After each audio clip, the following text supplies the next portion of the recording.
1 मे रोजी रितेश देशमुखचा राजा शिवाजी हा big budget cinema महाराष्ट्रासहित संपूर्ण देशात प्रदर्शित झाला आहे।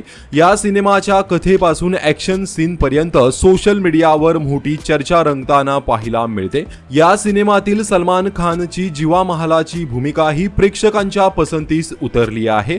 याशिवाय राजा शिवाजी या सिनेमाने बॉक्स ऑफिसवर पहिल्याच दिवशी दमदार कमाई करत सुरुवात केली आहे।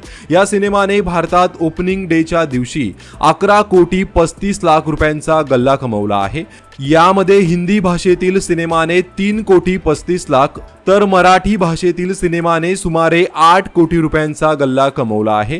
असे एकूण 11 कोटी 35 लाख रुपये या चित्रपटाने पहिल्याच दिवशी कमावल्याची माहिती समोर आली आहे।